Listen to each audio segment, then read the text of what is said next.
Hey everybody, welcome out to Carnage Candy. I'm Shaun. This is Grayson right Hello. here. We thought it would be a really fun way to kick off the channel by showing you the movies that shaped our personality as horror fans. Not necessarily our favorites, but the ones we saw as children that shaped preference. That way, whenever we're making content for you later on, we can reference these videos and you can understand, oh, Shaun is messed up because he saw this movie when he was too young. So I'll just roll right into it. When I was 11, I came home one day, and for some reason, my mom and dad sat me down, and they showed me The Exorcist. They had done this with one other movie that really messed me up. They also did it with the original Texas Chainsaw Massacre. I think that was something that everybody's parents did while in Texas. It's very similar. Like, I think that was something that, because my mom did that to me as well. But not to your level of what happened. It was very official. They were like, yeah, we gonna show you something. Yours is very much different than mine. Mine was, oh, hey, this movie is on Showtime. You need to sit down and watch this. Yours was like a ritual. Yeah, and so I think what had happened was Billy Crystal on the Oscars had made like a funny skit with The Exorcist. And I asked my mom what it was, and she told me. And I guess months later, they thought I needed to see it. So I'm 10, 11, and I start to watch it, and as soon as Reagan pisses on the floor, I am glued like this. I think we've got a guest. You're gonna die up there. I am not watching it unless I'm watching it through my eyes for the rest of the movie. It was just such a strange experience, and knowing, especially like the sexual stuff, like when the mom bursts in and Reagan's like, lick me, lick me. The spider walk. The spider walk was very disturbing. I'd never seen anything like that. Yeah.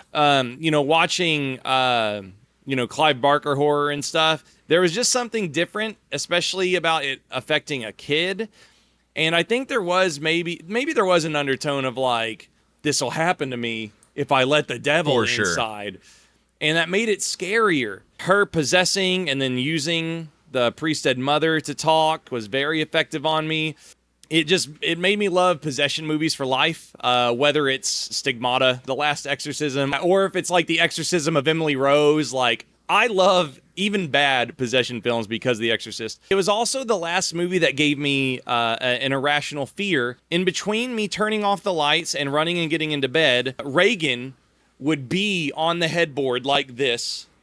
And I was scared that when I got into the bed, I would be like laying against her. That was my real fear. I thought she would be in my bed as soon as I turned the lights off. And I honestly thank my parents for crossing a terrible line. Would you show your kids The Exorcist? No. If you had kids, how old would they need to be before you saw it? Probably teenagers. They'd probably be like 16. Yeah. Maybe a little later. At least 15. Just because of some of the stuff that's in it, especially the crucifix scene, like, they would have to be a little older. Yeah. There's something to say about having siblings that are watching something and then they say you can't watch it. Quite the opposite of The Exorcist. My older brothers rented Candyman, and they said you can't watch it. And I begged them to let me see what was happening, just for the fact because they said I wasn't old enough. There are few horror films more original and psychotic and full of jump scares and weird body horror and just strangeness than the original Candyman. I also think the remake is like a 10 out of 10 perfect movie. But the reason I loved it as a kid was just because it was weird, right? I love it more as an adult now.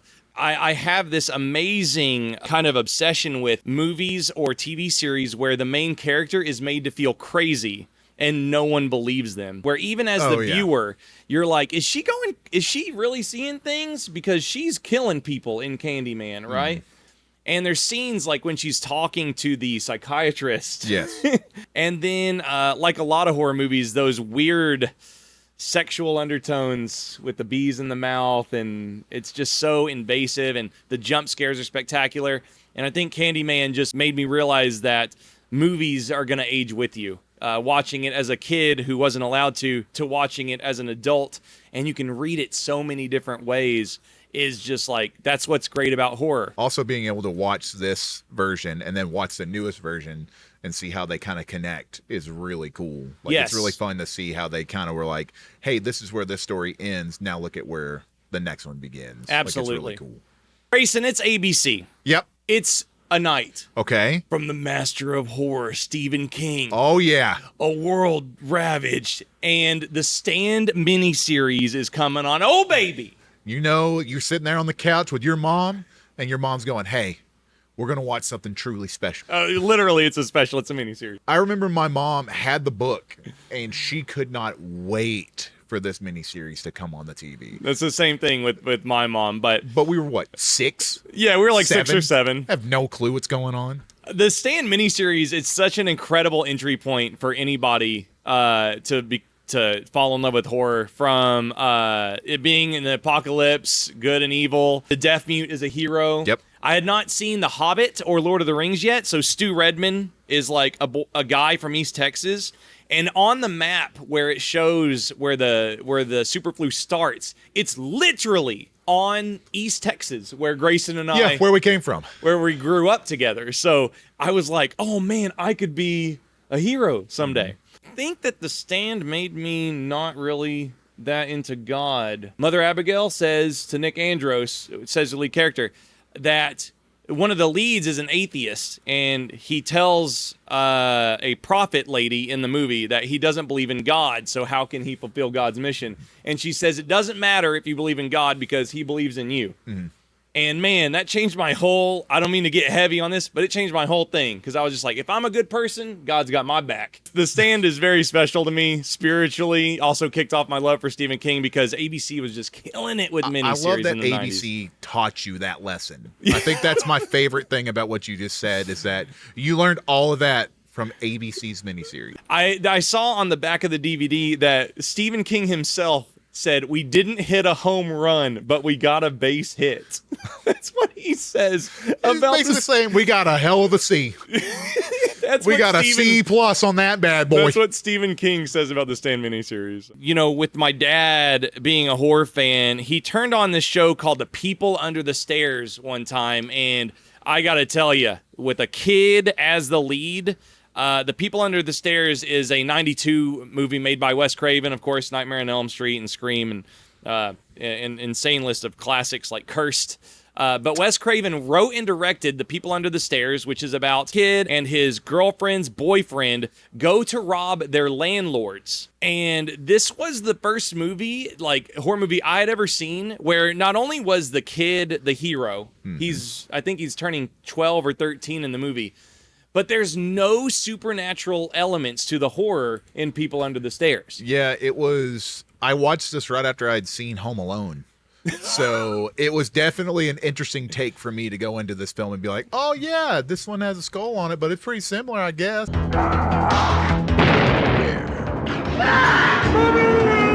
They break into their landlord's house. The landlord and his wife have basically rigged a mansion to be a maze, and all these traps are inside, and they have this Rottweiler named Prince, the kid and the other burglars have to deal with. It is so charged, and basically it's a young black kid being chased around with a shotgun by a big white guy in a gimp suit. We'll do a breakdown of People Under the Stairs someday For sure. But just an amazing, once again, the sexual undertones are disgusting and horrible. It is an insanely original movie and a haunted house movie that doesn't have any ghosts in it. But People Under the Stairs rules, and I can't wait to talk about that later. Finally, I think the last movie that really shaped my taste as a kid was Dracula from 1992. Grayson makes fun of me because I just call this movie Dracula rated R. Yeah, you just did it out of nowhere. Like, I've known you all my life, and out of nowhere, you just start calling it Dracula rated R. And the reason I think I call it Dracula rated R is because it is such a rated R movie. Probably besides The Exorcist, the worst movie a kid could watch. I'm watching this when I'm like 6, y'all. There is so much blood, fingernail ripping, sucking, vampire succubus sex. In Dracula 1992, it gave me a succubus kink for life. I think Dracula in 1992 is the greatest vampire movie of all time, and Monica Bellucci. Dracula's Brides are number one.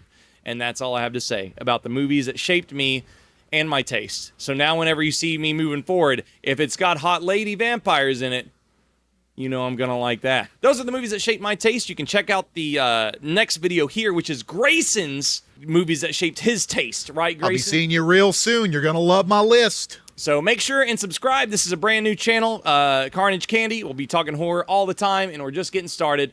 Thanks for watching, and I'm just going to sit here for a little bit until you click the next video so you can catch up with whatever Grayson's going to talk about.